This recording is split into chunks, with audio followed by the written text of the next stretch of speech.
अध्याय की प्रतीक्षा में है। अब यह अध्याय कह करके अवस कथा को विराम। साल में एक बार दीपावली के बाद जो अगला दिन आता है उस दिन गोवर्धन वो इंद्र की पूजा करने की परंपरा थी, क्योंकि इंद्रदेव कहते थे कि मैं जल वर्षा करता हूँ, उसी में अन्न आपको प्राप्त होता है, अन्न से तुम लोगों का जीवन चलता है। तो यज्ञ से पर्जन्य की उत्पत्ति होती। पर्जन्य माने बादल। यज्ञात् भवति पर्जन्य, पर्जन्यादन्न संभव। यज्ञ से बादल बनते हैं और बादलों से जल वृष्टि होती है, जल वृष्टि से अन्न होता है। इंद्र ने कहा मैं ही जल बरसाता हूं तभी अन्न होता है, इसलिए मेरी पूजा किया करो। अच्छा, इंद्र को हो गया अहंकार। भगवान कृष्ण ने नंद बाबा से कहा, कन्हैया छोटी अवस्था के थे, 8 साल के 9 साल के। नंद बाबा से कहा बाबा ये इंद्र की पूजा क्यों करते हो, इससे अच्छा तो हमारे गोवर्धन महाराज हैं, गिरिराज महाराज, इन्हीं की पूजा किया करो। अच्छा, गिरिराज जी का इतिहास क्या है?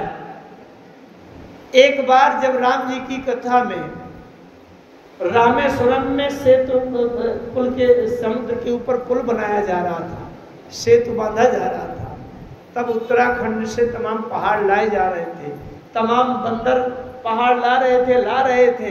अब पुल बनाया जा रहा था, पुल बनाया जा रहा था। इधर जब पुल बनते बनते पूरा हो गया तो अब यहाँ से नल नील ने कह दिया भाई अब पत्थर लाने की जरूरत नहीं है।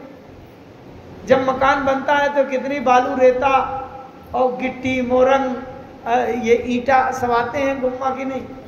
और जब मकान पूरा कंप्लीट हो गया तो तुमने कह दिया अब भैया गिट्टी उट्टी लाने की जरूरत नहीं, बालू लाने की जरूरत नहीं, पत्थर नहीं मंगाना। अब क्या करेंगे? बन गया मकान, पुल बन गया। तो जब पुल बन गया तो यहाँ से नल नील ने कहा अब जरूरत नहीं है, पत्थर मत लाओ, न लाओ। अब न लाओ, राम जी ने कहा भाई सबको मना कर दो, कोई न लाओ। तो बंदरों ने क्या किया कि अपने से पीछे वाले के लिए कहा पत्थर नहीं चाहिए, वहीं रख दो, वहीं रख दो। अच्छा, सब ने कहा हनुमान जी एक पहाड़ सुमेर का श्रृंग जहां सभी देवता रहते हैं, मेरु पर्वत, अब उसका एक शिखर उखाड़ करके हनुमान जी लिए चले आए। उधर से बंदरों ने कहा कि अब वहां मना कर रहे हैं, पत्थर ना लाओ, जो जहां हो वहीं रख करके चले आओ। हनुमान जी ने इस पहाड़ को यहां रख दिया, वृक्ष क्षेत्र। उस पहाड़ ने कहा कि हनुमान जी आपने मेरे साथ तो बड़ा गलत व्यवहार किया। मैं कम से कम मेरु पर्वत का वो एक शिखर बना था, अब मेरे ऊपर सब देवता रहते थे, तो देवताओं की पूजा होती थी, आरती होती थी, तो उसके बहाने मेरी भी पूजा होती थी, बड़ा पवित्र होता था, वहाँ सब लोग परिक्रमा लगाते थे। और आपने जब वहाँ से निकाला तब मैंने मना किया था कि मुझको यहाँ से न ले जाओ। तब आपने कहा था कि अरे तुम्हारे ऊपर से राम जी चलेंगे, तुम धन्य हो जाओगे। तो राम जी चलेंगे इसके चक्कर में तो मैं वहाँ से उखड़ करके आ गया। अब आपने राम की सेवा में भी नहीं पहुंचाया और यहाँ बीच में रखे जा रहे हो। हनुमान जी ने कहा तो फिर मैं वचन देता हूं, 1 युग तक तुमको और प्रतीक्षा करनी पड़ेगी, त्रेता से द्वापर तक तुम प्रतीक्षा करो। और मैं वचन देता हूं कि अब तुमको राम जी के पास चलकर जाना नहीं पड़ेगा, बल्कि राम जी स्वयं चल करके तुम्हारे पास आएंगे और मैं इसका जिम्मेदार हूं, साक्षी हूं। उस पर्वत ने कहा नहीं तुम मेरे पास रहो, अगर तुम साक्षी हो। तो हनुमान जी वहीं बैठ गए। जिन्होंने गिरिराज जी का गोवर्धन जी का परिक्रमा किया होगा तो बीच में एक पूंछरी का लोठा मिलता, जो पूंछरी का लोठा है वहां हनुमान जी ही बैठे हैं। और हनुमान जी इस बात के जिम्मेदार थे कि मैं जिम्मेदारी लेता हूं कि भगवान आएंगे, राम जी आएंगे। वही 1 युग के बाद द्वापर युग में भगवान कृष्ण का जब अवतार हुआ, बछड़ा गैया चराने जाते थे तो गोवर्धन जी के गिरिराज जी के ऊपर भी घूमते थे। तब हनुमान जी पूंछरी का लोठा बने हुए जो बैठे थे वो कहते थे गिरिराज जी से, ये देख लो मेरा वचन पूरा हुआ, भगवान तुम्हारे ऊपर आए और तुमको धन्य किया। भगवान कृष्ण कहते हैं नंद बाबा से, बाबा इससे तो अच्छा ये है कि हम गोवर्धन गिरिराज जी महाराज की पूजा करें, ये हमको गौओं को चारा देती हैं, यही तो हमको फल देते हैं, यही हमको तमाम प्रकार की वनस्पतियाँ देते हैं, तमाम प्रकार की औषधियाँ देते हैं, हमको अन्न धन से फल से भरपूर करते हैं, हमें तो इनकी पूजा करनी चाहिए। गोवर्धन क्या है? गौ धनम वर्धयते इति गोवर्धना, जो गौओं का धन बढ़ावे वो है गोवर्धन। पर्जन्यो भगवान इंद्रो मेघास्तस्यात्ममूर्तये तेभि भावर वर्षन्ति भूतानां प्रीणनम जीवनम पया। नंद बाबा ने कहा, कन्हैया तुम अभी बच्चे हो, इंद्र भगवान ही जल वर्षा करके हमको अन्न देते हैं, अगर हम उनकी पूजा नहीं करेंगे तो कहीं गुस्सा ना हो जाए। कन्हैया ने कहा, बाबा आप मेरे पर विश्वास करो, हम गोवर्धन भगवान की पूजा करेंगे, ये हमारा सब कुछ पूरा करेंगे। अब उस दिन जब इंद्र की पूजा नहीं हुई तो इंद्र को क्रोध आया और इंद्र ऊपर से लगातार 7 दिन तक मूसलाधार बारिश और ऊपर से शिलाखंड बरसाने लगे इंद्र, जिससे पूरा ब्रज एकदम डूब गया और पूरे ब्रज में कुचल कुचल कर पत्थर गिरते गिरते पूरा एकदम विध्वंस हो गया। शिला वर्षा निपाते ने हत्यान चेतसम, तो ऊपर से वो शिलाखंड गिरने लगे, पत्थर गिरने लगे। अच्छा, गिरते समय अगर बर्फ भी गिरता है, ये ऊपर से बरसता है ना, तो ऊपर से अगर बर्फ भी गिरे हमारे ऊपर लगे तो पत्थरे की तरह तो लगता है, पत्थरे जैसा होता ही। तस्मात् क्षणं गुष्टं मन्नाथं मत् परिक्राम गोपये स्वात्म योगेन स्वयं में व्रतया हिताः।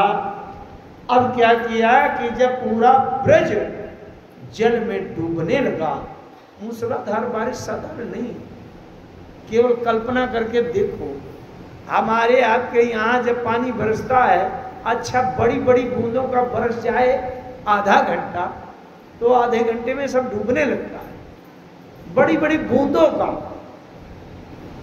अब मूसलाधार, मूसल जितना हाथी की सूंड के बराबर मोटी धारा ऊपर से लगातार बरस रही, अहर्निश माने रातों दिन लगातार 7 दिन 7 रात तक वर्षा हो रही है, पूरा ब्रज डूबने लगा। नंद बाबा ने कहा, देखो कन्हैया तुमने हट कर दिया, ये दशा हुई और ये इंद्र बड़ा क्रोध में आ गए, अब तो लगता है कोई जिंदा नहीं बचेगा, सब मर जाए। कन्हैया ने क्या किया, यशोदारोहिणी इंदो रामश्च बलिनांबरा कृष्णमालिंग युवराजस्य स्नेह का था। कन्हैया ने जाकर के बाएं हाथ की उंगली छोटी वाली ये कनिष्ठिका, इसको लगाया और उस पूरे पहाड़ को गोवर्धन गिरिराज जी को ऊपर उठा लिया और कन्हैया ने कहा, सब लोग पूरे ब्रज के वासी नीचे आ जाओ, अपना अपना सामान भी इसके नीचे छुपा लो, तुम चिंता न करो, चिंता न करो। सब लोग गिरिराज जी के नीचे आ गए, गोवर्धन के नीचे आ गए। 7 दिन तक, एक दिन में 8 पहर होते हैं और 8 बार कन्हैया खाते थे थोड़ा थोड़ा, और 7 दिन तक पहाड़ को उठाए खड़े रहे। 7 दिन रात में 8 पहर मिला करके 7 अठे 56 पहर होते हैं। 56 बार कन्हैया खा लेते और वो 56 बार के भोजन की चीजें रखे रखे वो 56 प्रकार के व्यंजन बन गए। गिरिराज जी के यहाँ 56 प्रकार के भोग लगते हैं। दीपावली के अगले दिन, जिस दिन गोवर्धन की पूजा होती है, तो इस प्रकार से जब 7 दिन तक रात दिन पानी बरसते हुए उसमें, उस स्थिति में, प्रलय के स्थिति में भगवान कृष्ण ने गोवर्धन को उठाकर सबकी रक्षा की। सब बड़े प्रसन्न हुए।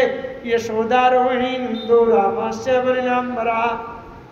अच्छा, थोड़ा सा कन्हैया ने कहा, भैया सब लोग अपना लाठी डंडा लगाओ, मैं थक गया हूँ, केवल भावना के लिए।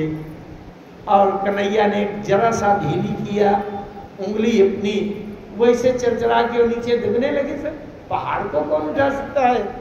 तो कन्हैया ने फिर उठा लिया। 7 दिन 7 रात तक जब लगातार ब्रज के इन सबके गोपों का कुछ नहीं बिगड़ा तो इंद्र का अहंकार चूर्ण हुआ। और इंद्र सुखदेव जी महाराज कहते हैं, गोवर्धने धृते शैलम आसाराद रक्षिते ब्रजे गोलोकदारतम कृष्णम सुरभि शक्रे उचा।